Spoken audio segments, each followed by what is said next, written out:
শিলার কাকা বলতে লাগলো, ওরা ভিন গ্রহ থেকে মাঝে মাঝে আসে, তারপর কিছু এক্সপেরিমেন্ট করে চলে যায়। গ্রহ থেকে গ্রহান্তরে ঘুরে বেড়ায় ওরা, তারপর আসে পৃথিবীতে। ওরা আমাদের চেয়ে অনেক উন্নত। তুমি ভাবতেও পারবে না ওরা কোথায় আছে আর আমরা কোথায়। রাফসান বলল, আপনি কি দেখেছেন? শিলার কাকা চুপ করে আছে, কিছু বলল না। এমন সময় শিলা চা নাস্তা নিয়ে এলো, স্যান্ডউইচ আর চা। শিলা বলল, এটা হচ্ছে আইস টি, একদম ফ্রিজ থেকে বের করা। আমার কাকা এই আইস টি খুব পছন্দ করে, কিন্তু তোমার জন্য এনেছি নর্মাল চা। রাফসান বলল, আমার জন্য আনতে পারতে, আইস টি আমিও খুব পছন্দ করি।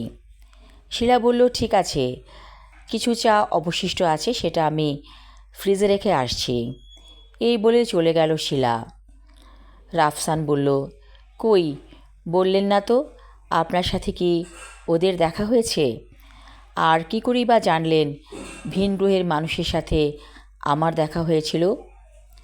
তখন শিলার কাকা বলল, কারণ ওই যানবাহনে আমিও ছিলাম ভেতরে, কিন্তু আমাকে তুমি দেখতে পাওনি।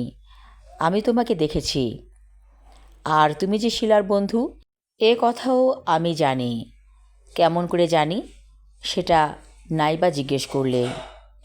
রাফসান চুমুকে চুমুকে চা খাচ্ছে, বেশ ভালো লাগছে চা খেতে।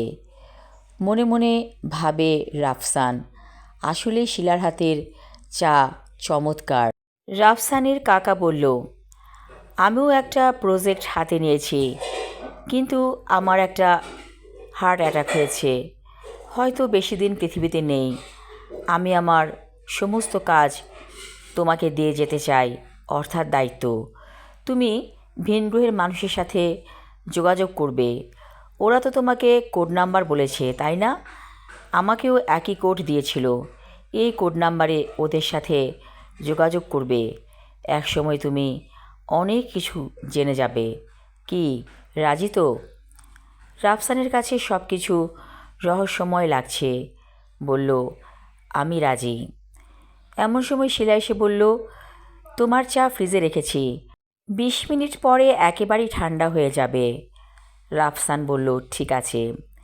হঠাৎ করে রাফসানের কাছে একটু রহস্যময় লাগলো, কারণ কোনো প্রয়োজনীয় কথাবার্তা হবার সময় শিলা হুট করে চলে যায়। এটাও কি পূর্ব পরিকল্পিত? ব্যাপারটা রহস্যময় লাগছে। শিলা বলল, আমি জানি তুমি কি ভাবছো, কারণ আমি মনের কথা পড়তে পারি। এটা আমার বিশেষ এক ধরনের ক্ষমতা। আমি আমার লেখা ছোট গল্প হ্যালো 555 পর্ব 3 পড়লাম। পরবর্তী অংশ থাকবে আগামী পর্বে। ধন্যবাদ।